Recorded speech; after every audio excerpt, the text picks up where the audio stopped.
A very good morning to you all, ladies and gentlemen. Manwa Corja and Kalimera, President, if I have pronounced that correctly. So I'm already off on a good start. A very warm welcome in every sense of the word, because I think it's quite hot today, which the President is bringing the good weather with him, which is fantastic. Delighted to welcome you to today's local dialogue on youth and democracy that has been organised by the European Committee of the Regions, the Irish Regions European Office, members of the Irish delegations to the Committee of the Regions, with ourselves in European Movement Ireland. My name is Noelle O'Connell and I am the CEO of European Movement Ireland, and I have the honour to be the moderator sitting in this very glorious throne this morning for today's event. And we really are, ladies and gentlemen, in no better location for discussion and debate than here in Dublin City Hall. So I learned a little bit about this illustrious surroundings. First opened in 1779 as the Royal Exchange. This building was the centre of trade in Dublin for many decades, with merchants and guildsmen coming here to debate, discuss and broker agreements. And today it is the seat of Dublin City Council. So in similar fashion to those hundreds of years of debates, discussions, we are delighted to be having one today about the really important issue of youth and democracy in our European home. And with 2022 designated as European Year of Youth, it is fitting that the European Committee of the Regions is working in collaboration with the European Youth Forum to establish a European Charter for Youth and Democracy. And just as the Conference on the Future of Europe and our own work in EM Ireland on the Pan-European Meet project yielded proposals and recommendations that aim to reflect what people across the EU, and particularly young people, and it's fantastic to have so many young people with us today, what they want, what their hopes and aspirations for the EU in the future is like. By seeking to make it closer to citizens, that charter will look to empower and include young people in EU decision making. And a very strong point to emanate from the Meet project, in fact, was the importance of forums that bring citizens closer to policymakers. And that finding was made very clear by participants across the EU. So to help us have a really lively debate and conversation this morning and to understand today's topic, we have a very distinguished panel of speakers with us. I'm delighted to be joined by the Minister for European Affairs, Thomas Byrne, President of the European Committee of the Regions, Apostoulas Tzitzikostas, Tom Matthews, board member of the European Youth Forum, and Deandra Nivukula, United Nations Youth Delegate for Ireland for 2021 to 2022.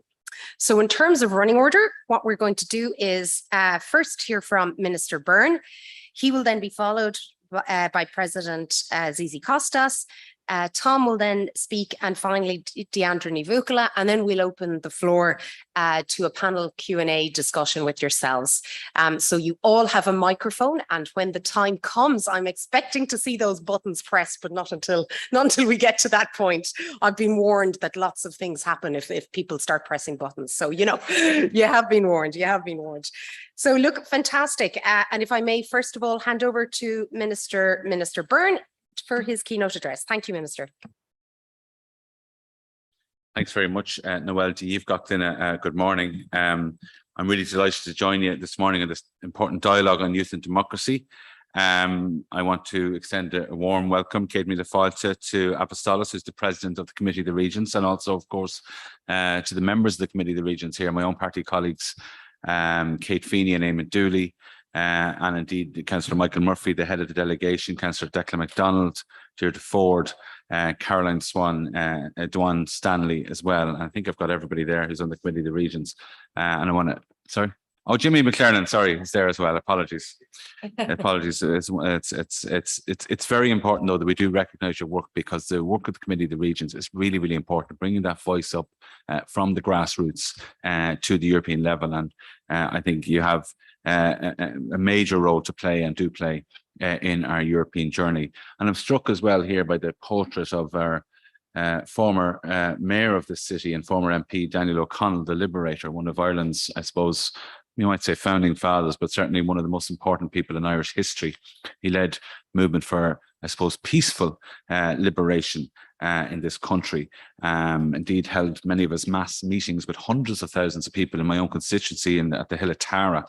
And indeed, there's a connection to the Committee of the Regions as well, because your colleague, Francois de Coster from France, Daniel O'Connell, studied in his hometown for about a year. And we're going to commemorate that this year at some point as well. So it's a really important connection with the Committee of the Regions and one of our previous Lord Mayors and one of the most important figures in Irish and indeed world history as well, because Daniel O'Connell was one of the foremost campaigners against slavery as well in the United States. So he's a very important figure. And again, that connection with the United States is a very Irish thing, but I also have a solace. It's a very Greek thing as well. I know that Greece has been really very proud of its diaspora, working with its diaspora abroad, in America in particular. And I know that the connection between Europe and America is very important to Ireland and indeed to Greece as well and to Greek people. So we certainly share a lot. And I think when we start to meet at these European formats, we begin to find lots of connections, lots of similarities, that actually our differences aren't that great. Our differences actually bring us together to show us what actually draws us together and what unites us. But this year is the European Year of Youth. So it's fitting that we gather here today to discuss young people and democracy in Europe, and that we listen to young people. The initiative on the European Year of Youth was launched by another Greek, the Vice President of the European Commission, Margaritis Schinas. He described the EU's young people as the best ambassadors of what Europe has to offer the world. Indeed, throughout my engagements over the past 12 months nationally and at EU level and with the Conference of the Future of Europe, I've been continuously impressed by the passion and excellent perspective which young people bring to the process, and bring their experiences, what they want and need, the opportunities, but also to hold governments and administrations to account. I think that's very, very important. My own political career began in youth politics, where literally I walked up to the stand in college on my first day and joined the party. And through hard work and luck, I think most politicians will agree it's a combination of both. It's nobody destined. I'm here. And indeed our Committee of the Regions members, I'd say some of them have similar stories as well. So I'm keenly aware of the importance of young people having an opportunity to engage in politics, and the engagement can sow the seeds for future public service and activism. And that can be as an elected representative, it can be as part of the bodies that you represent, or just being an engaged citizen, I think is really important. So this dialogue is very important as well for local councillors. My only connection to politics was my father was a local councillor. He actually wasn't in a party at that time when I joined Fianna Fáil. But participating in local politics is so important, and that provides lots of young people with launch pads towards electoral office at national and European level. And there's a tremendous personal commitment that local representatives bring to their roles. And I think we need to acknowledge that. And we're trying to build resilient communities. That depends on local voices working together locally, of course, but also through the regional, national and international communities where they meet. The Conference of the Future of Europe benefited greatly from the inclusion of contributions from local representatives across the EU. Maximising youth participation in our elections at local, national and European levels is something that we should all actively aim to foster, and it's something that's actually on the agenda at European level, because we do need more. I mean, more people need to vote, and Ireland actually, I think there's been greater engagement from young people over the last number of elections and referendums in particular. Through our work at the Conference of the Future of Europe, I saw the excellent effort made by organisations like Corlin and Ogue here in Ireland, European Youth Forum at European level, and they allow young people to partake in policy making and the democratic process. So there's no doubt that young people's fingerprints are all across the proposals that the Conference on the Future of Europe have considered. And we've been told really the type of Europe that people want and what's expected from us, and we have to take account of that. We've also, in the Department of Foreign Affairs, have the Reconciliation Fund, which was established in 1982, and that's another avenue for people to engage cross-border. And it supports lots of initiatives to help young people gather together and to build their own capacities for engagement and to develop skills. The Northern Ireland Youth Forum is an example of that. So we need to capture then what has come through the Conference of the Future of Europe. We're absolutely considering the European Charter on Youth Democracy, which has been proposed by the Committee of the Regions and the European Youth Forum as part of the Year of European Youth. Initiatives of this kind stand to help us forge an EU that's youth-friendly, and it's a youth-friendly democratic space that gives people and young people the opportunity to share views and engage with political representatives. The final report of the Conference of the Future of Europe, which was adopted on Europe Day last month, it consists of 49 proposals. Each of them are very distinct, and there's 328 measures intended to achieve the objectives. Now, Ireland's core position is very clear on the conference, just that it may be clear because it has been misinterpreted at different points, and the Taoiseach was very clear in his recent address to the European Parliament. The guiding principle needs to be how we best prepare the European Union to continue to meet the needs of all of our citizens into the future. So we're going to be constructive as to how we make change, and we are open to changing the treaties of the European Union if that proves necessary. But of course, our first priority and the easiest route for all of us is to make change within the existing framework. So to that end, on the topic of European democracy, I'm pleased that the conference's final report includes recommendations designed to increase participation and youth involvement. One idea is that the EU will incorporate a youth check of legislation which impacts on young people that has real potential to improve the quality and efficacy of our lawmaking. In Ireland, we do have a good track record of consulting with young people, particularly in recent years. I will say that it has improved. Representatives from youth organisations routinely present to Oireachtas committees as part of the consideration of draft laws. And also, in recent years, the Irish Second Level Students' Union has been very involved in the Department of Education consultation with teachers and parents representatives. So I think that's important, and that didn't always exist, but it has come in recent years. So we've also seen young people contributing in the Shannon to climate change debates. 3 young people from Corlin and Ogue spoke to the Oireachtas Committee on European Union Affairs as part of Europe Day. When the local Corlin and Ogue have their events in our own counties, I mean, pretty much all politicians make a beeline for it and do attend, and stay for the day. It is considered an important day in the political calendar. So it's 50 years since we joined the European Union this year, and I think we really want to make sure that, as we reflect on 50 years, that young people are very much key to that. The role of information in bringing a perceived disconnect between the EU and its citizens was another theme to emerge under the topic of European democracy at the conference. So it is welcome that the report from the conference contains an idea where member states guarantee a minimum level of education in the EU, especially on its democratic processes, to people of all ages. I also see the potential in the suggestion for Houses of Europe, or really EU information hubs that provide resources, information and advice to citizens on EU matters, as well as to listen to concerns and engagement with associations to help spread citizens' views at European level. And we have some of that already in Ireland, the European Information Centre and other places, the European Direct Centres. They play an important role. And we've seen where the European Union has come into its own in recent years. On the pandemic, it's been very visible. Even on the recovery fund, it's been very visible. But actually on climate change, I mean, everything the European Union is doing at the moment, absolutely everything the European Union is doing at the moment, is with a view to how does this impact on climate change? How does this help us reach our climate objectives? There's been a huge impact on Europe's young people of the pandemic, and obviously that's been pretty bad, to say the very least. And there were worthwhile suggestions that could help. Particularly in democracy, pan-European youth panels where young people from across the EU can input on democratic and decision-making processes. But I would say this as well, though, the political system absolutely has to respond to the needs of young people, but it is up to all of us as citizens to take responsibility as well. And I think that message has to go out there, that we cannot just be passive. I think we have a responsibility to be active citizens. And I think everybody in this room would be classed as an active citizen.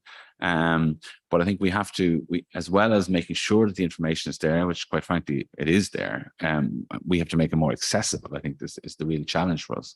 But I think we all have a duty to sort of respond as well, and to make use of what we do have to become active citizens and to get involved, to know about the processes too. We are looking as well at the idea for greater opportunities for European exchanges across different fields, not just education, but also professional, and maybe in the voluntary sector as well, and other sectors that are similar. My own counterpart, Clement Beaune, the French Minister for European Affairs, studied down the road at Trinity College as part of a Erasmus program. And that then there's like ongoing benefits to that in various formats. And Ireland needs to be particularly proud of that, because it was an Irishman, actually, Peter Sutherland, who set it up when he was a European Commissioner. So following the Conference of the Future of Europe's closing ceremony on Europe Day, each of the EU institutions is examining how to proceed with the final report within their own sphere of competences and in accordance with the treaties. And there's a lot of discussion to take place. The European Parliament are driving ahead with proposals. Now, they're not quite crystallized as of yet, but then the Council, the European Council, ultimately will have to discuss them. But we need to make the best future for Europe's young people. We can't sit back either, because there's a lot we can do from the Conference of the Future of Europe without going into any complications of law or treaty change. Last week, I met with the President of the United Nations General Assembly, and I quoted to him the proverb, because he was talking about young people at the UN as well. I quoted him the proverb from Irish, which is Mulla Noige agus Chuckishi, which kind of means praise the youth and they will come on, or they will develop. They will flourish, I suppose. So praise the youth and they will flourish. And that's I think a very useful Irish proverb. So look, just to thank everybody for being here, for being active and engaged citizens. There's lots of other people sit back and do nothing, and they actually benefit from your activism, but I think we all have a duty to be active. I think as young people do well, as the opportunities are there, our shared union improves and can only get better. So I look forward to the discussion. I will stay as long as I can, and certainly more than happy to answer questions. But I do have other commitments of government building, so it may require me to leave slightly before the end. So apologies in advance for that. Thank you.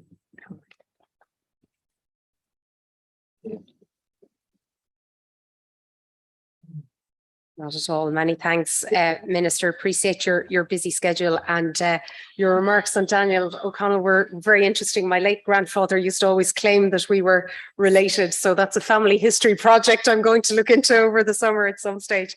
But thank you very much, Minister. Looking forward to your engagement. And now I'm delighted to welcome our next speaker, President of the European Committee of the Regions, Apostolos Zizikostas, who was elected President in 2020, having been a member of the Committee of the Regions since 2015. In that time, he has been head of the Greek delegation and Vice President of European Committee of the Regions, and has been Governor of the region of Central Macedonia since May 2014. So, President, you are very welcome to Dublin here today, and very much looking forward to your remarks. Over to you. Thank you. Thank you. Thank you very much, dear Minister, dear friends, ladies and gentlemen. Let me start, first of all, by thanking the European Movement Ireland and the Irish regions for organizing today's discussion. So thank you, Noel O'Connell, and for your nice welcome words. And of course, thank all of you for being here today in this beautiful building, in this amazing city. As you probably know, the European Union has dedicated this year, 2022, to you, to the young people of Europe.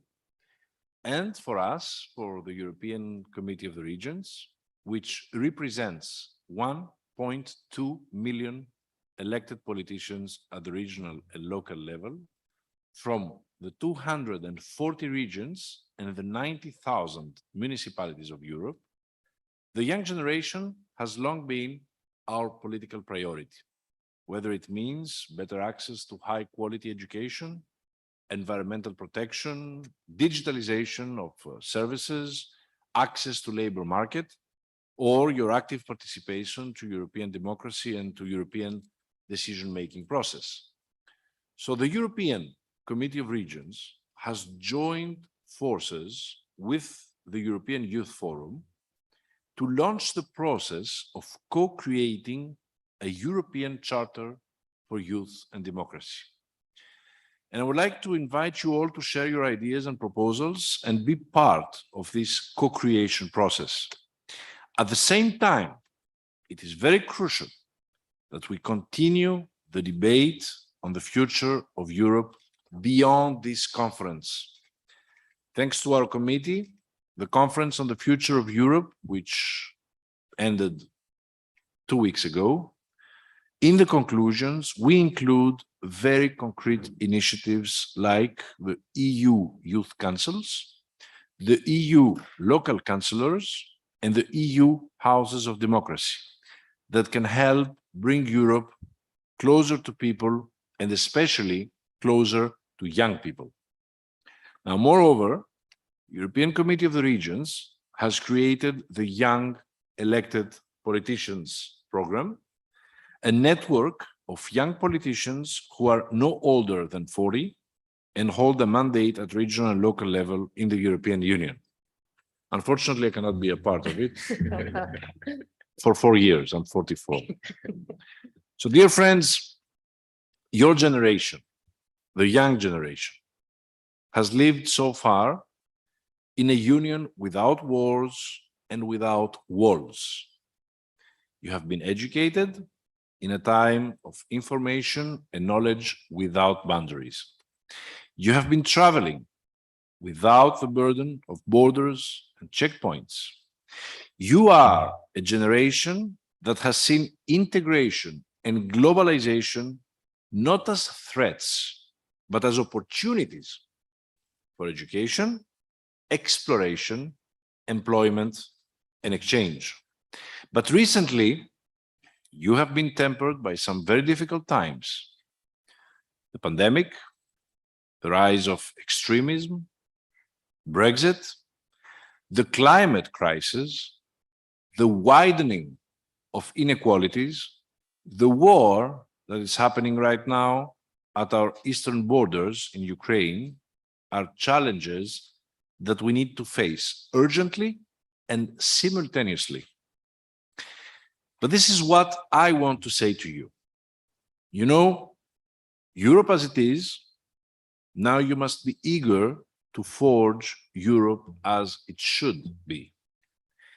You are standing in a moment where our capacity to work to change our union is unmatched, and you would never have better tools to do so.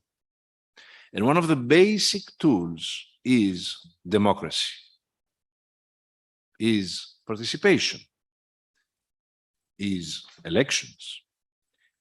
But democracy is never a given. We cannot take democracy for granted when it has so many enemies around. It requires effort and it calls for action. So get involved. Start from the grassroots. Bring in new ideas. Don't hesitate to fail. And if you do so, pick yourselves up again. Even in these dark hours of war, reject pessimism and cynicism. Believe that progress is possible, and it is possible. So go out. Speak your voice through social media too, but also to your local communities, to your universities. Uphold our common values: freedom, democracy, rule of law, human rights. You are not only the future, you are also the present of our union. Dear friends, change in politics can only come from young minds, young-minded people. From the young people in Dublin and all across Europe who are not cynical and who still believe that there is a better way and that they are willing to work for it. This is what I learned all these years. Meaningful change always begins at the grassroots. It begins with engaged citizens who work together to accomplish great things. So even in these challenging times, I have great faith about the future because I believe in you. I believe in the young people. Now, dear friends, what have we learned from the recent challenges that I mentioned earlier? We saw that when a financial system weakens in one country, prosperity is hurt everywhere. When pandemic outbursts, it knows no borders. When the rhetoric of populists and extremists spreads in one country, imitators pop up suddenly in other countries as well. When a national disaster hits one side of our union, it is only a matter of time to reach the other side too. When democracy is threatened in a country, in reality, it is threatened everywhere in Europe, everywhere in the world. But at the same time, we learned that when we are bold in defending our values, people's faith in our union can be restored. When we show solidarity, lives can be saved. When we take cohesion as a truly fundamental value, our regions and cities are becoming more vibrant and more resilient. This is what regional and local governments have been doing every day on the ground during all this time. They kept services and schools open during the pandemic. They saved businesses, jobs, and lives. They were first at the front line during last summer's devastating floods and fires. And now they provide help and shelter to the millions of the refugees that are fleeing Ukraine, who are leaving their country because of this totally unjustified war and unacceptable war. They have concretely shown action and solidarity. That is what means to share a union today. That is the responsibility that we have to one another, to stand united and strong in our diversity. And so, dear friends, this will be my last remark because I want to hear your voice, your questions, your understanding of things. But I really want to invite you to get involved in your local communities. Participate in the elections, because elections are first and foremost a matter of trust. Trust in all levels of government, European, national, regional, and local. These three levels of trust are interconnected and can only succeed if they reinforce each other. If one of these levels is missing, the whole European house of democracy collapses. So indeed, my dear friends, your participation is vital for all these three levels of democratic trust. The future is in your hands too, but you should not leave other people decide without you. Take your life into your hands. And don't think that this is easy. I know you don't. Because many politicians today all across Europe could be trying to block young people from entering politics. They did this to me when I started 12 years ago in politics in Greece as a member of the national parliament at first. But they did not succeed. And you can make them as well not to succeed. So let's fight together and we will win. Thank you very much.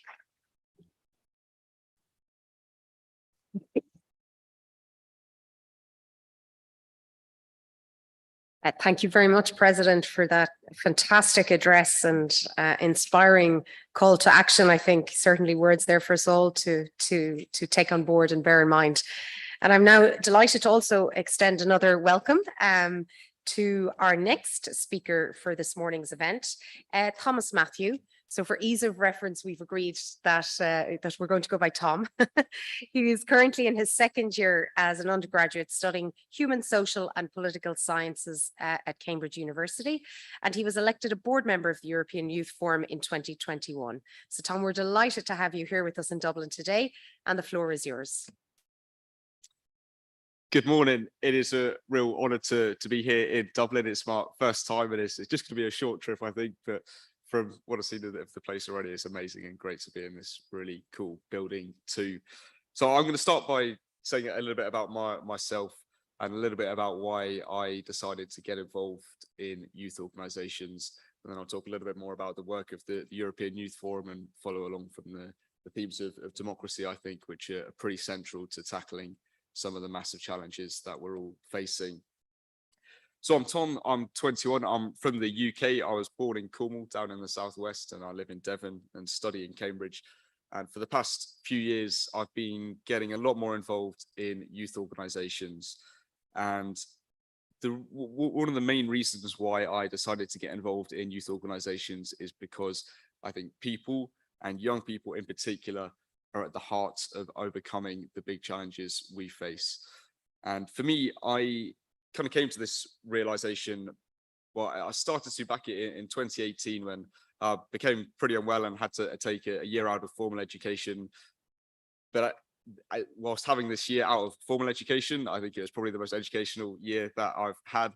I wanted to get into reading. I've never really been much of a reader, but I thought this is the time to do it. So I thought, what am I interested in? I wanted to know how to end poverty. So I went on to Google, searched how to end poverty. And the first book that came up was a book called The End of Poverty, How to Make It Happen in Our Lifetime by Jeff Sachs. And I got this chalkboard and drew a grid and said, I'll read 10 pages a day until the book's done. And went through the book, and it was interesting, but it also felt a little bit disappointing in a way. I felt all the carefully selected words could more or less be summed up as money, rich, giving to the poor, and that will solve things. And there's probably got to be a little bit more to it than that. So I'd started to look into the role of education and healthcare and violence. And after my year out of education, I'd gone through loads of books and had got really interested in these big social questions. And for me, the one thing which came out of all of that as the most important thing we need to do is to empower people. Money is useful, infrastructure is important, tools are essential, but only if we empower people to be able to use these resources in a way which helps us to overcome the challenges that we face. So I think for me, I look at the different groups in society, and you can see there are some groups which have more influence than others. And young people are a group which are subject to bias. They are disempowered. They are excluded from political systems. It is really difficult for young people to access democracy and to get their voices heard. Sometimes it happens, but often it's the more privileged groups who have the access or live in areas where there are really good youth councils or politicians who are especially up for getting involved and working with young people. But it's really difficult generally for our generation to have our say. But I think one of the things I find really inspiring is that even though systems are not set up to help us get engaged and to have our voices heard, I think my generation is changing the world. With the way in which we've shifted the parameters of some of the core economic, social and political debates over the past few years, I think is incredible. Whether it's the climate crisis is the big famous one, but also social issues like racial inequality, gender inequality. These are issues which I think it'd be interesting to think of the hypothetical. If our generation hadn't mobilized in the way that we had, I'm not even sure if we would be having some of these big social debates that we're having at the moment. And they were brought onto the table by young people who are operating in a system which is really difficult for them to access. And so I think, imagine what we could do if we did have democratic, economic and social systems and education systems which empowered young people to be the changes they wanted to see in the world.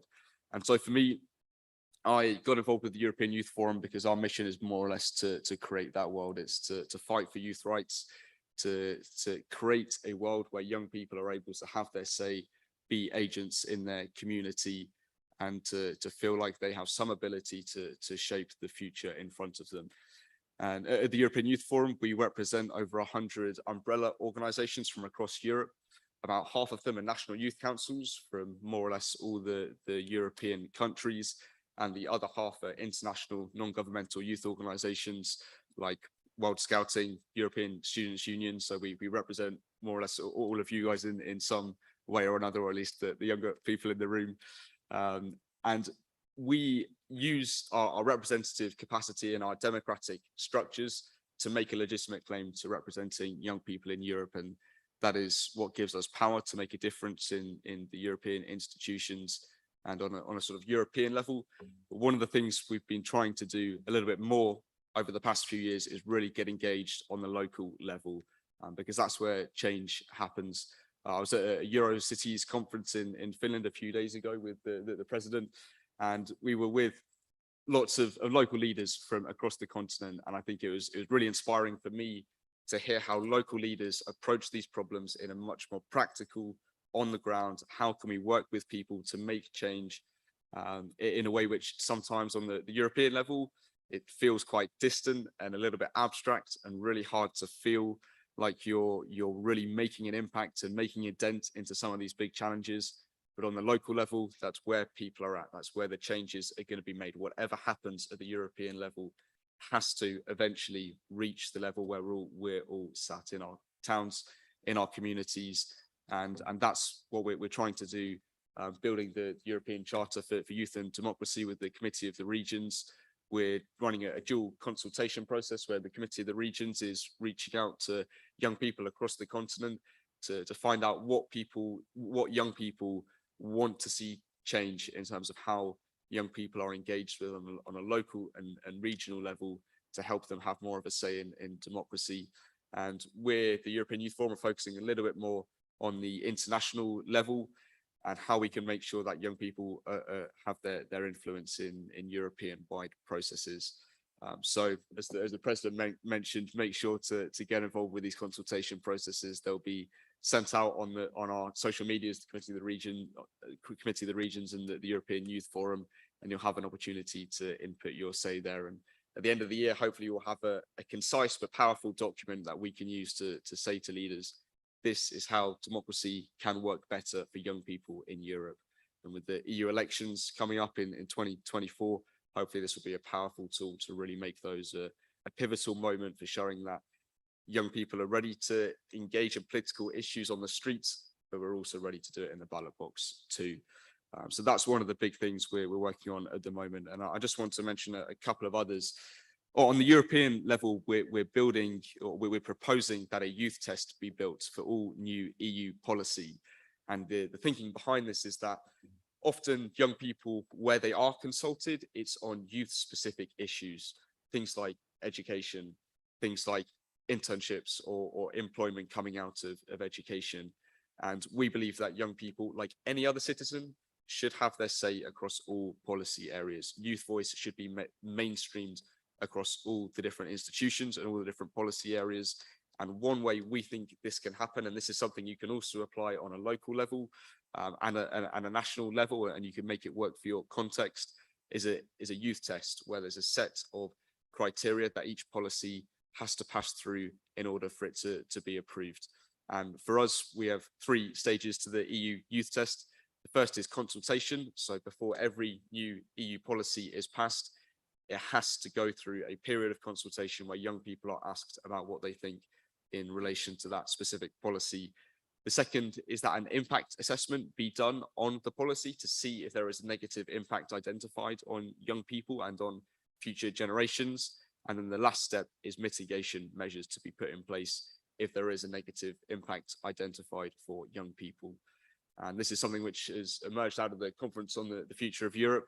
And it's something we want to push for, to make sure that youth voice is mainstreamed in a systematic, regular, permanent way across the institutions. But as I say, this is something which can roll out across all levels of the EU governance structure, and also at the United Nations too. So there's going to be a lot more information about this from our social medias if you're interested, or if you would like to talk a little bit more about it, then I'll be around and happy to talk. about that to you. So I think to conclude, for me, I think if we are serious about tackling the big challenges we face, climate crisis, inequality, the big geopolitical questions we're facing at the moment, then it is critical that we involve people, all people, on a fair and equal level. And I think if you believe in democracy, then you believe that when you bring everyone together on an equal playing field, the best ideas rise to the top. But when the system is unbalanced and you get people who have more influence than others, or groups which are penalized or excluded, then we start to get problems. So I think for me, it is critical that if we're to tackle these challenges, young people need to be brought into our local, regional, national, international democratic systems, and their voice needs to be given a central focus. And when we do that, I think we're doing something which is not just in the interests of young people, but I think it's in the interests of all of us. Thank you.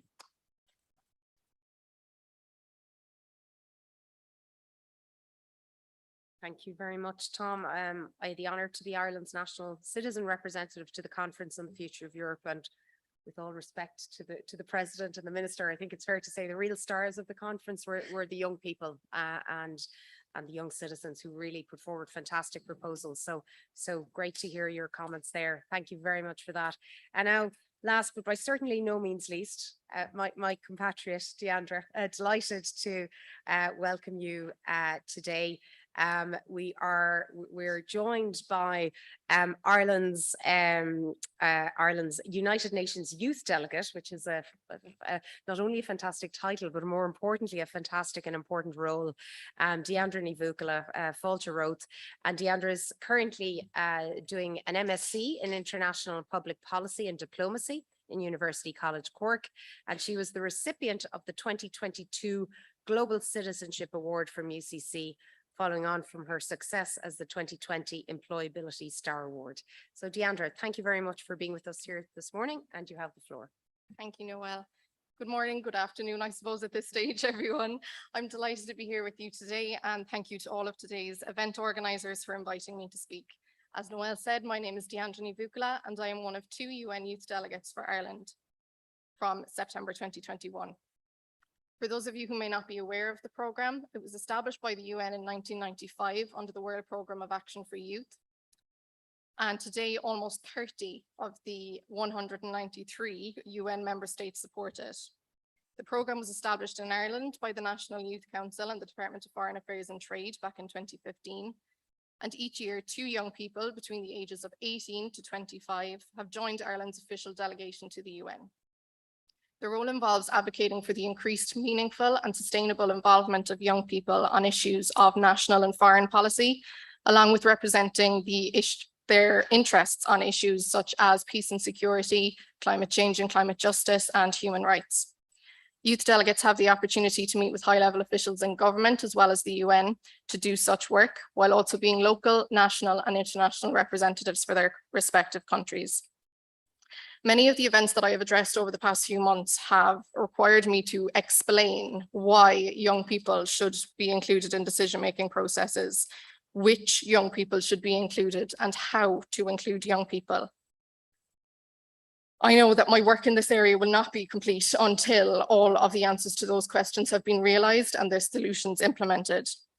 Let me be clear though, young people are not trying to reinvent the wheel. We are not part of the problem, we are part of the solution. We are experts within our own right, and we are not only future citizens, we are current global active citizens. The starting point for me is always that 49% of our global population is under the age of 30. This may increase if we one day come up with a universal definition of what a young person is, which may include people up to the age of 35. The majority of our global youth population is concentrated in the global south or the least developed countries.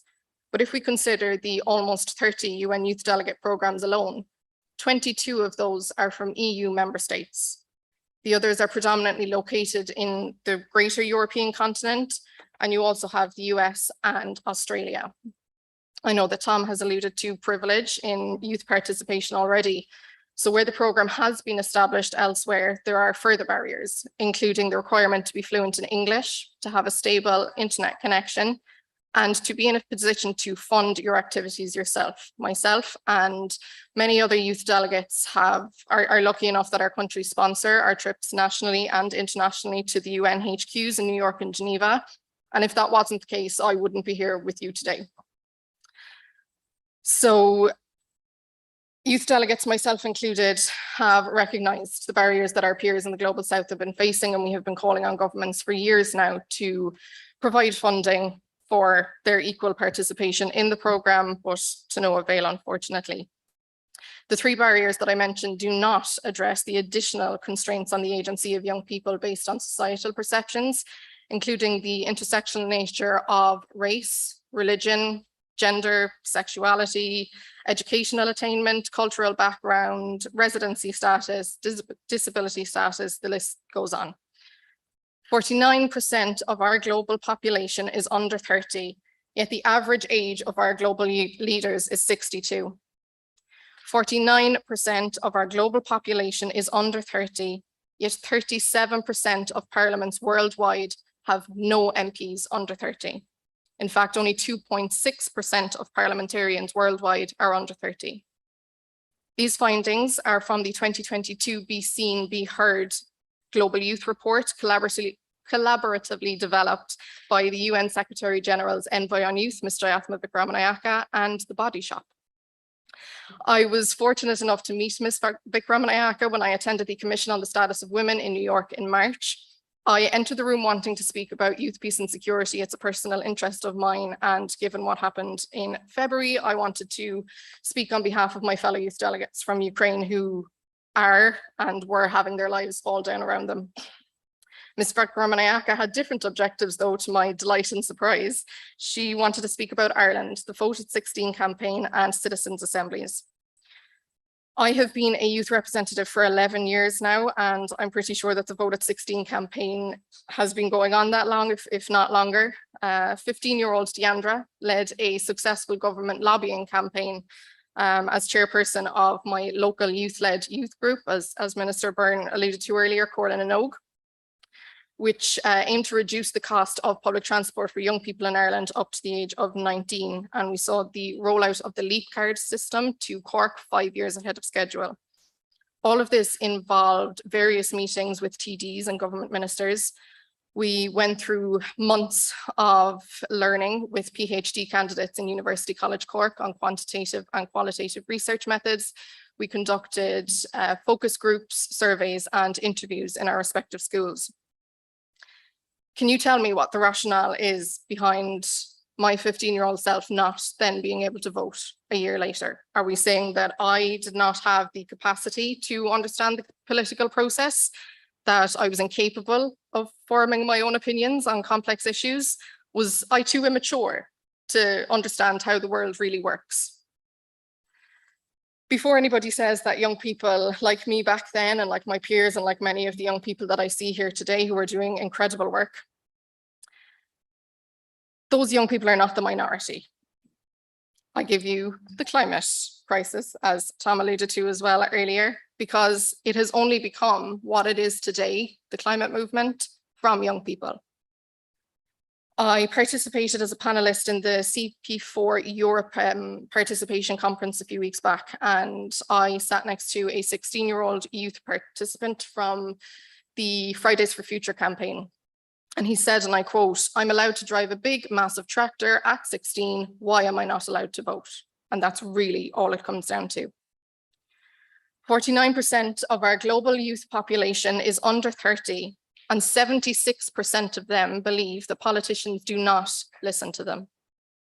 8 in 10 people believe that drastic reform is needed if our political systems are to become future ready. And 69% of people believe that these reforms, along with policy developments, would be better if young people had greater opportunities. If all of the figures that I have presented you with today are reality, then our definition of democracy needs to radically change to reflect it. When I was preparing for my input today, all of the things that are working and that have been alluded to by the other speakers today immediately came to mind. We are currently celebrating the European Year of Youth. We have the reinforced European Youth Guarantee, the European Youth Forum, the UN Youth Delegate Programme, National Youth Councils. But as the President alluded to as well, with the current threats to democracy, we would be naive to think that democracy is anything but fragile. The fact that we enjoy rights in society differently based on our individual identities automatically creates distrust. The Our Common Agenda report by UN Secretary General Antonio Guterres, which presents his vision on the next 25 years, calls for the urgent renewal of the social contract to rebuild that trust that we have lost. Our Sustainable Development Goals implore us to act on a human rights-based approach so that no one is left behind. The stability of democracy is dependent on this concept and this concept alone. Míle mágah.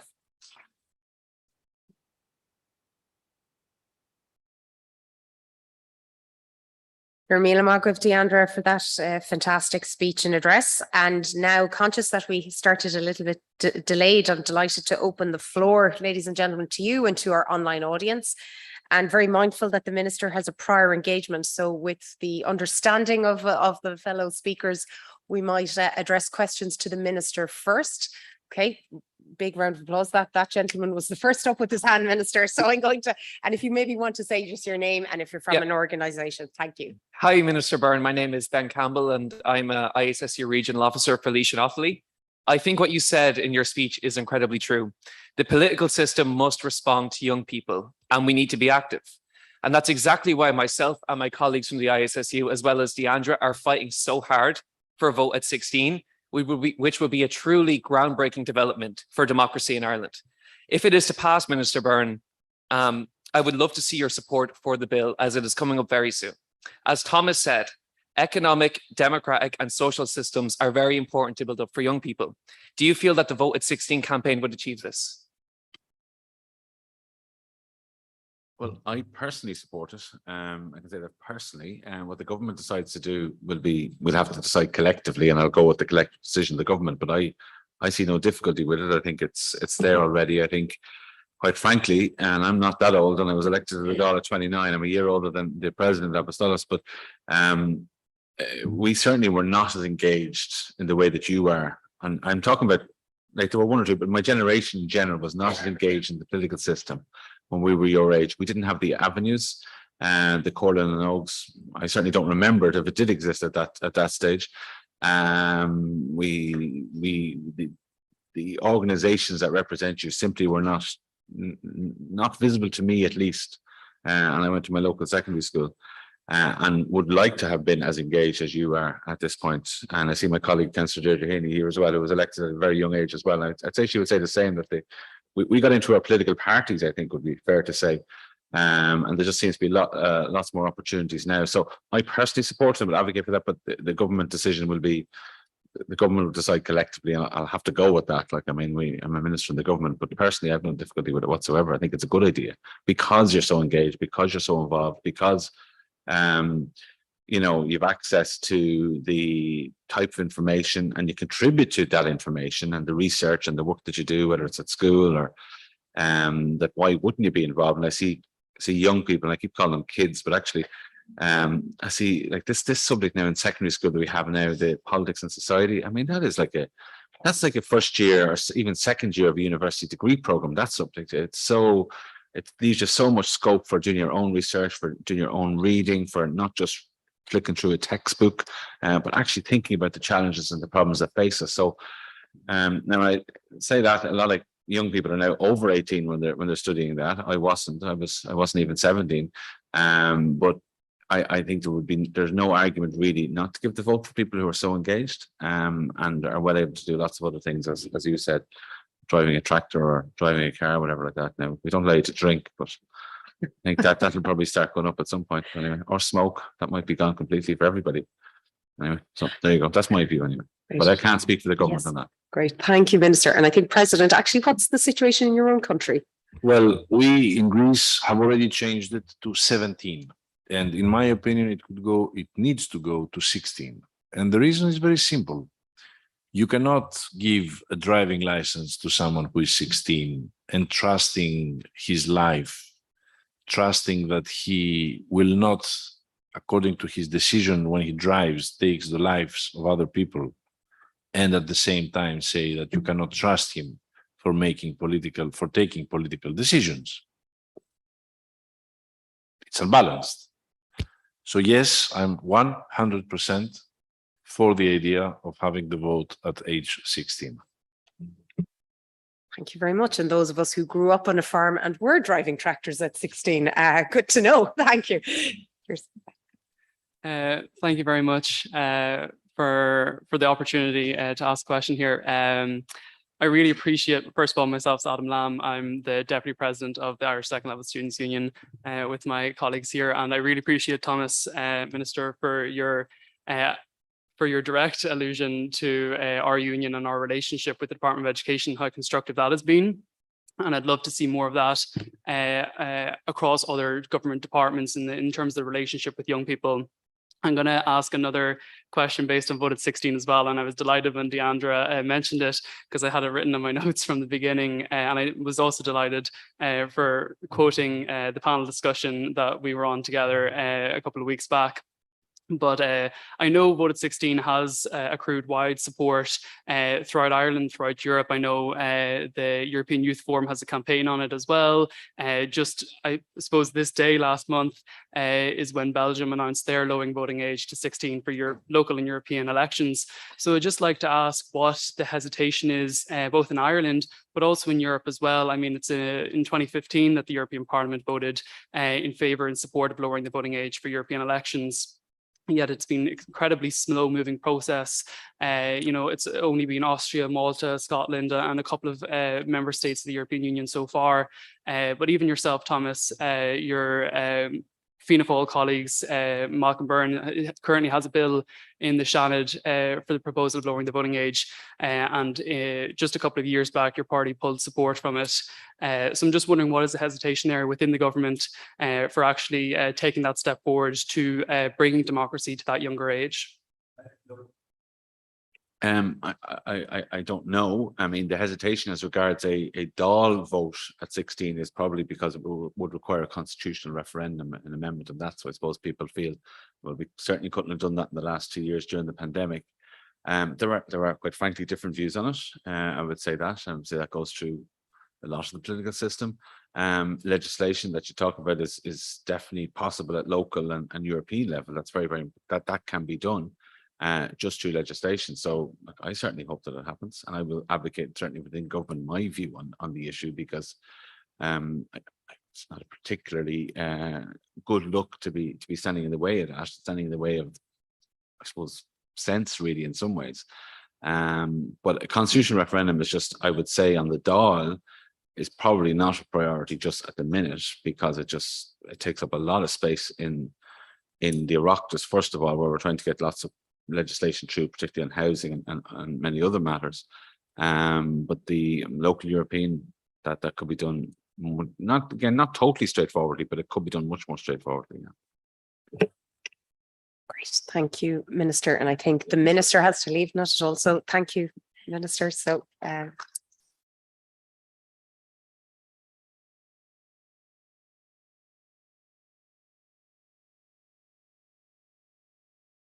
great, thank you very much, Minister. And President, I might come to you. Do you, the hesitancy across Europe and some of the member states, do you have any views or thoughts on that? I agree. It's a matter of constitution in most countries, and under these difficult circumstances today, with all these crises erupting everywhere and piling up one on the other, it is not a priority for most governments. But in my opinion, it needs to be, and it needs to happen. And I'm really glad that my country made the first step. Great, thank you very much. Anybody else like to ask any questions? Of course, you do want to just, sorry, I think, oh, you don't, okay. Not at all.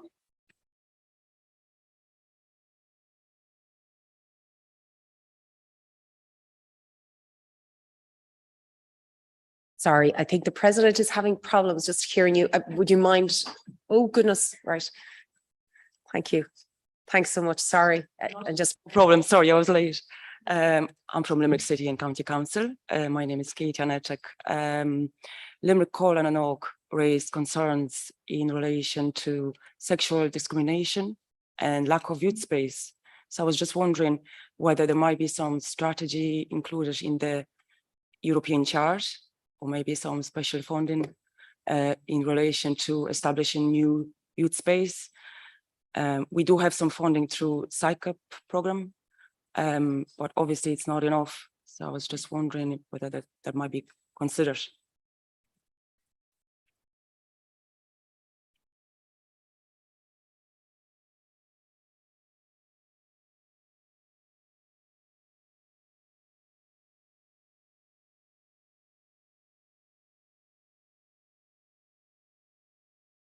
Yes, of course, it is necessary and it is a need everywhere. We need to invest on that. You see what's going on all over Europe and the Western world, I would say. It is a top priority. The Commissioner on Equality has been working a lot. We even presented the project together a month ago in Brussels on these issues, and there will be funding in the new programming period 21-27 that would address these issues, and we have been very supportive of it in the Committee of Regions. Great, thank you very much. Sorry, it's hard to hear without the microphone, so the acoustics we're coming to terms with. Anybody else like to ask the President? Kate, I might go to you. Thank you. Thank you very much. And Minister Byrne, I'm sad he's left because I was going to pay him a great compliment by saying that he absolutely does practice what he preaches in relation to support for young people in politics. I kind of laugh when I say I was a young politician once. And I think Deandra talked about the different definitions. I thought my last election in 2019 was my last as a young politician, but if we're bringing it down to 30, I wasn't even young in 2019, and in European standards, I apparently still am. But I think when I was involved in youth politics, and I was the first female president of the youth wing of Fianna Fáil, Ogra Fianna Fáil, and I think if that Kate could see me, I don't think I consider myself young anymore. Certainly politics ages people, so be warned about that. But in relation to Thomas, from my very early days was always very supportive, and he recognises and works, he sees the need for young people, for women, for people from different backgrounds, and he's someone who actively goes out of his way to try and support them. But I was taken by a point you raised, President, when you said that we cannot take democracy for granted. And I think that's something that we really need to fight for. And Tom, you talked about the gap between people on the ground, young people, and Europe. But as a local representative, I would say that gap is here locally, sometimes with young people on our local councils. And we would have had, for a long time in my own council in Dunleary Rathdown, we would bring our Corlin and Oak in, they would make a presentation, and people would tick a box and say, we've consulted with young people now, that's it, done for the year. We've taken a new approach in the last couple of years, and we're actively engaging in our strategic policies, in our physical plans, what we're doing with our parks, our libraries, our cycle infrastructure. And we're going out into schools and we're trying to talk to people and say, what do you want? What works? What doesn't work? And we are feeling the benefit of it. We're feeling the benefit in our infrastructure and in our policies. So I think it's great that you're also actively involved. And just to say, if you can encourage more young people to get involved, because you are not future citizens, you're current citizens. We need your input. And President Zizi Costa has talked about there can be challenges and barriers put in your way if you try to get involved in elected politics, but just to say to stick with it, to say well done. We need you more than you need us, actually. So please keep going. Thanks. Thanks. Many thanks, Kate. Apologies, I'm getting used to this chair. It's very swivelly. So if I disappear, it's the chair's fault. President, did you want to respond to Kate's remarks there? Kate is absolutely right. We need you more than what you need, than how much you need us. I would tell you, first of all, I was mistaken. I said 12 years ago when I started in politics. It was 15 years ago, but time passes by very quickly. So I was 29 back then when I first ran for member of the Greek parliament. And, you know, everyone was blocking the way. That's how it goes. It's not easy. It's not a walk in the park, but it's worth doing it. Because if you think about it, changes don't come if we don't insist. And even if we have a failure, so what? We move on. I have had failures in my political life as well, so far. But I persist, I insist, and I'm here. And I will tell you something. The local and regional levels are the best levels to start. In my region, I'm directly elected from the people in my region. And the way we are elected is I'm leading a ballot in my region with 150 names, out of which 40 at the best case scenario are elected. So out of the 150, at least 40 people are under age 30. I would say more than that, more than 50 people are under age 30.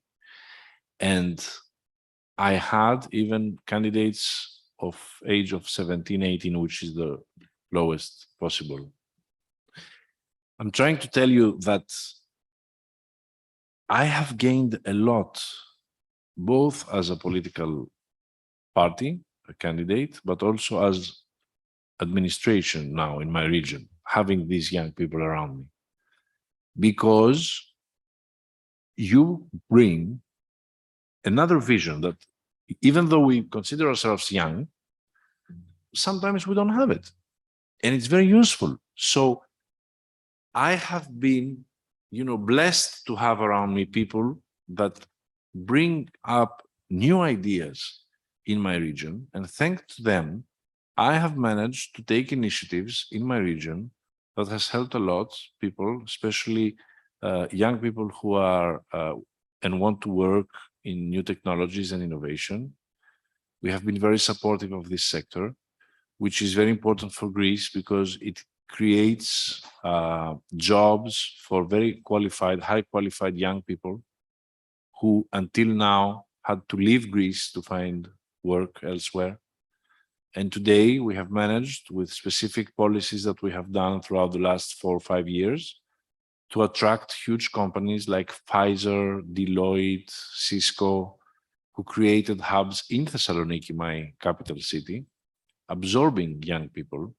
And this all started with a discussion I had with some young, very young people studying new technologies in our universities in Thessaloniki. So I'm trying to tell you that you can make a difference even without knowing it. So please take the situation in your hands, get involved, go and run in the municipal or regional elections whenever they happen. I hope here in Ireland things will change and you will be reformed in a way to give more strength to the local levels of government. So please do so, because this is a fantastic start. And then you will start understanding what is wrong, what needs to be fixed, and you will start doing it.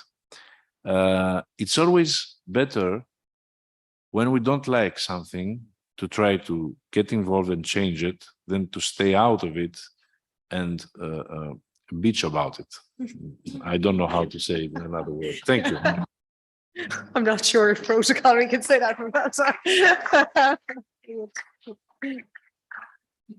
think that might be the first time that word might be heard in this august chamber. I'm joking.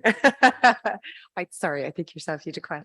Thank you very much, Noel. I'm delighted to be here as head of the Irish delegation to the EU Committee of the Regions, as a vice president of the Committee of the Regions, and again to welcome Postalis and to be jointly involved in the organisation of today's local dialogue, along with the Irish Regions European Office and indeed European Movement in Ireland.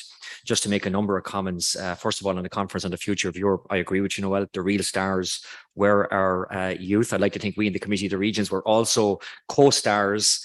And I think the President has repeatedly talked about, yeah, recommendations are good, but implementation is absolutely crucial, and we need to implement the recommendations. We talked a lot about the challenges we face. Climate change, protecting the environment, digitalization. Tom, you spoke about many of the social issues as well. And we often talk about the hopes and aspirations of our youth, but it's about the perspectives and their perspectives. And I don't think unless we take on board those perspectives, will we ever deal with the challenges and those challenges that we face. We in the Committee of the Regions, we, shall we say, future-proof, or we challenge legislation from the local and regional perspective. I really like the idea of a youth test, and I know impact follows on from that and mitigation, but I really like that.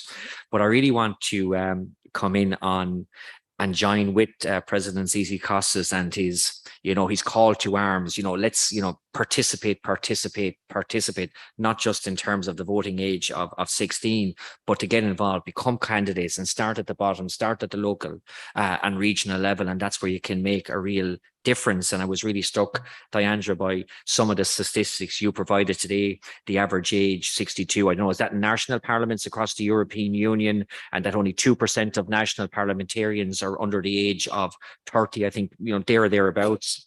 And what I really like to probe and ask Diandra and Tom is, in terms of the organizations and the 100 organizations that you represent, first of all, to what extent do young people want to be candidates at the local and regional level? To what extent young people want to be elected representatives at the local and regional level?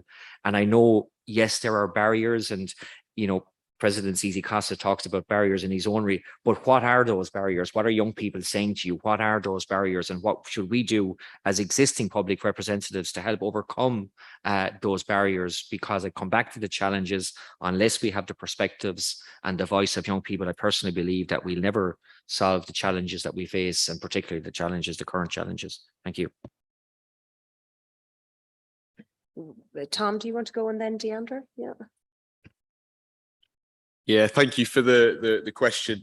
I think on the first one about, do young people want to be elected representatives? I think some do, some don't. I think a lot are put off by the way the job is made to look at the moment. It is really difficult with the number of crises going on, and I think we have a lot of bad representatives who give the name of politicians a bad reputation. So personal one for me, being in the UK, got an interesting bunch at the moment. But I think there are lots of people who do want to get engaged and to do so through elected office. But I do also think, if we've touched on a little bit, it tends to be the more privileged groups and those who have more access and knowledge in terms of how to get involved. And I think in terms of the barriers, one of them is the stigma, which I mentioned, and I think another is just simple knowledge about how to make the jump and to get involved. I've noticed a little bit more in some of my local areas, people my age starting to become councillors and getting involved in local council life. But again, it's generally those who have had other friends who have done something similar, or that there's an information gap, essentially, which I think politicians can do something to fill. So I think that's the first thing. And then I think the other thing is about bringing young people in at an early stage, so they have access to these systems before they even think about running for election or standing to represent their constituents. And if they have a little bit of awareness about how things work from the beginning, and feel like this is a system which takes them seriously, it takes them as who they are, then I think it'll be easier for them to then decide, actually, this is something I want to do as a career. But I think that the general point is that it's probably one of the most powerful things we can do. We talk to representatives a lot, we ask them to do a lot of things, but if we ourselves become representatives, we cut out the middleman, and I think that's a positive thing. So it's definitely something we should shift more to, and I think the Young Elected Politicians program is a really, really good one, and something we can learn a lot from, I think. Yes, I agree. I think social media is a big part of it as well. I think lots of young people, it was kind of a surge with it. Everybody was on it, especially with the pandemic.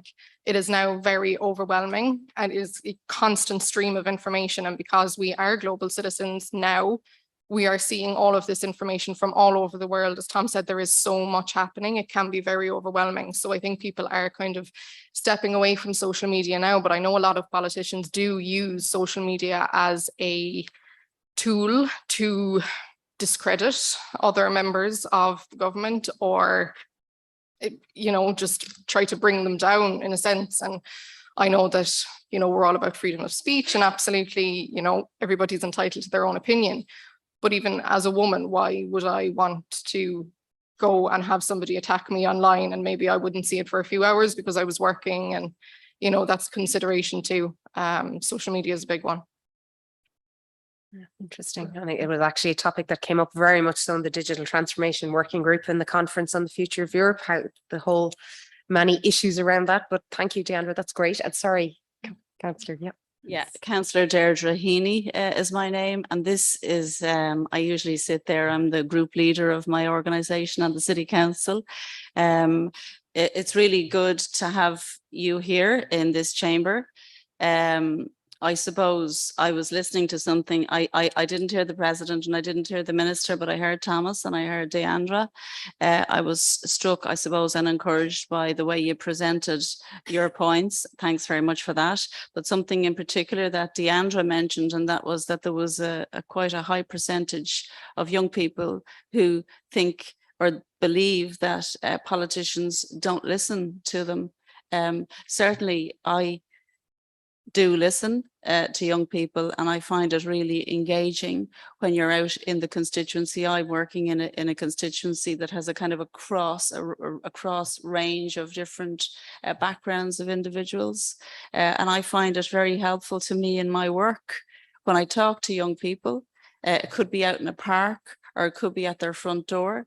I very rarely will ask, are your parents home? If I meet a young person who obviously is not of voting age, I find that there's no real negative agenda. It's always about what you believe in or what you see is right or what you see is wrong. So if there's anything that I would take, particularly from Deandra's comments, is that I suppose I would encourage you to seek out your local politicians and your national politicians if they're available. And speak with them and engage with them, because it is my experience that, like, politicians are of the people. You know, I was 5 once, you know, believe it or not. But I do believe that sometimes, and social media can be responsible, as can national media, kind of alienating politicians as if we're something out there. We're just, you know, ordinary people in our communities who want to encourage positivity in our communities. And there's issues. I have a nephew, he lives in Brazil, and I have a huge interest in all things kind of vulnerabilities. So I have a huge interest in the biodiversity and the protection of our biodiversity. I have a huge interest in caring for loved ones who are in vulnerable situations in our society. And I have a particularly strong interest in animal welfare. And I asked, I have conversations with my nephew on, you know, regularly when he comes home, and I talk to him about how worried I am and about how worried people are about climate change and about the future. And he says, when the Talca River is clean, it'll be okay. And the Talca River is a river that runs through our city. And I say, oh my God, it's just going to take such a long time for our river, our Talca River, to be clean. And he said, no, he said, young people will make sure, the young people of today will make sure that happens. He said, it's just, unfortunately, the young people who are going to make it happen, they just can't vote yet. That made me feel really good. So the issue around the lowering of the age to 16, for me, I think it's a no-brainer. I do think, Chair, that political life is a very difficult place. Political office, it takes up a huge amount of your time. So I would kind of, if somebody in there who was 18 decided to advise me that they were running for public office, I would probably urge caution, tell them to get involved. But it takes up, it can be really, really difficult, and it can be rewarding sometimes, but it does take up a huge amount of time. And just to finish, I'd just like to ask both Thomas and Deandra if there was anything that we could do in Dublin City Council, any one particular thing that we could do to assist you in whatever way. I'd be interested, you know, maybe in 1 or 2 points that I could progress when the opportunities arise. But Gurmila Mahagav. Margaret, Deirdre, thank you. Deandra, did you want to say? If I was to pick just one thing, I think it would be moving away from tokenistic practices. I'm not saying that you or Dublin City Council do at all, but it's realizing that there is no issue that is not a youth issue. Okay, it might not affect us today, it might not affect us tomorrow, but it will. And we will be the ones come 2040, come 2050, who are going to be making the really tough decisions. So I think it's looking beyond capacity building. Yes, of course, we are young, we need to learn. We need to learn from you. And it is recognizing that, you know, as was mentioned earlier, it's not a tick the box exercise. It is not just about doing this to have a photo op. It has happened quite a lot, even on the UN level. And they seem to be the ones really pushing the youth agenda globally. So it's just recognizing that, yes, okay, we mightn't be affected today, but that doesn't mean that we're not interested. We might not be affected personally, but that does not mean that we're not going to fight for somebody else. We are so interested, and any opportunity that we have to engage, we will take. There are young people out there who are involved in all types of different things. And as Minister Byrne was mentioning earlier, there are so many organizations now. It's finding ways for proper engagement with them that are beyond tokenism. Thanks a million, Deandra. And Tom, I might just ask you to be brief, because that very imposing clock is against us, and I want to give the President an opportunity to say a few concluding remarks. Thank you. Thanks, Deandra. Sure. 2 things. I think one thing you could do is do a future mentors program, which is something Eurocities have been doing a lot of work with. We heard about it at the conference last week, and essentially young people have been given the opportunity to advise mayors that they've been advisors, and it's an easy program that can be rolled out, that any local leader could do. Just have a group of young people that you use as advisors. The second thing would be that if Dublin is really serious about trying to be a bit of a gold standard for youth engagement and participation, then you should apply for the European Youth Capital title, which is a title the European Youth Forum awards to cities in Europe, or one city in Europe each year, which is a little bit the gold standard for youth engagement and participation, but it's also proposed a program that shows it can take the work a lot further. And over the past few years, it's brought tens of millions of additional funding to cities. Over 10,000 young people have volunteered in youth capital related projects. Over 10,000 events have been held under the Youth Capital title. This year, the Youth Capital was Tirana in Albania, and the work they're doing is unbelievable. So if you're interested in that, you should definitely follow them on social media. I think Tirana, EYC, something like that, and you can get a bit of an insight there, or get in touch with us too, and we'll definitely be up for helping out. Super. Thank you, Tom. Great tips. Great tips. Looking forward to the councillor colleagues driving those forwards. Thank you, Tom. President, would you like to share any concluding remarks perhaps before we wrap things up? Thank you. Yeah, thank you very much. First of all, let me start by thanking the Movement Ireland, European Movement Ireland, and of course the Irish regions, the European office, for co-organizing this event with the Committee of Regions. I want to thank you, Noel, for your fantastic chairmanship. And of course, Deandra and Tom, for your inputs. Thank you very much. You have been great. I want you to know that the European Committee of Regions is here under my presidency or not. This doesn't matter, because you should know that Ireland has a fantastic delegation in the European Committee of Regions of 9 people, some of which are here today, under the head of the delegation, under Michael Murphy, who is right on my left, and of course Some of our members are here, and I'm really happy. It's my honor to be president with delegations like the Irish ones, which is doing a fantastic work. Not only defending the issues of Ireland, but defending Europe and the European Union and the youth.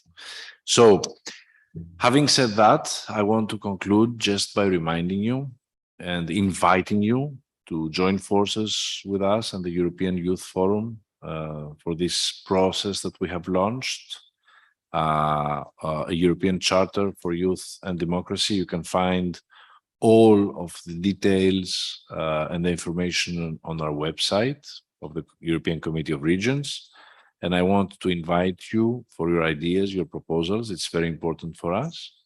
At the same time, I want to invite you to get involved locally and on a European level, either through local councils, young mentors programs, as Tom said, which is a very good idea, EU youth councils as well, EU local councillors, EU houses of democracy, and one day, I hope, that you will be able to join the YEP, the Young Elected Politicians Program, because this means that you would be elected at your city, at your region.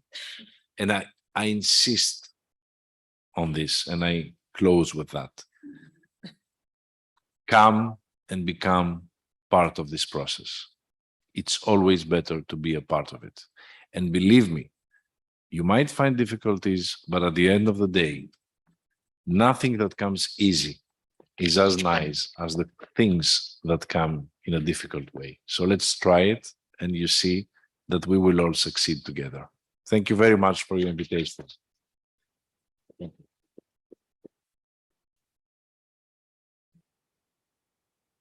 Thank you very much, President Zizi Kostas, for that fantastic address. And I think this mission to Ireland perhaps maybe one of the last of your presidency. So we are very honoured and grateful and privileged to have had you with us here today. So thank you so much. Thank you.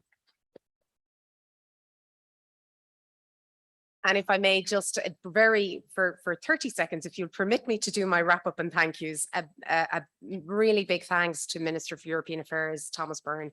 As Kate says, he really does, you know, he walks the walk on all things youth engagement, Ireland and Europe, and it's something that we in European Movement Ireland have been working very closely with the Minister, and we can certainly vouch for that. So fantastic to see the Minister here today, and particularly thanks as well to our fantastic speakers, Deandra Nivukala and Tom. Great to have your views and your inputs today, and lots of fantastic ideas and thoughts. So scribble some notes and ideas, and we might get onto you, Deandra, for the speech with all the statistics. So that's fantastic. And if I may just thank as well the European Committee of the Regions, the team, the Irish Regions European Office for organising today's insightful event, as well as our colleagues across the EU and the MEET project, whose consultation with citizens and especially younger people on their visions for Europe's future helped shape our ideas today. And a big thanks as well to our hosts in Dublin City Hall for the very impressive loan of the hall, if I may say so.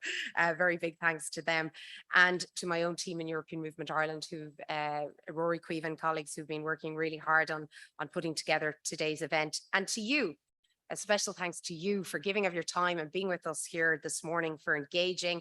And I hope we're all inspired and motivated to take forward some of the actions that we have heard today. So really appreciate your involvement. And as the President said, that continued call to action. So, right, let's keep the impetus and the drive going. And in the meantime, wishing you safe onwards journey, Slán Abhaile, safe home, and thank you again. Take care. Bye-bye.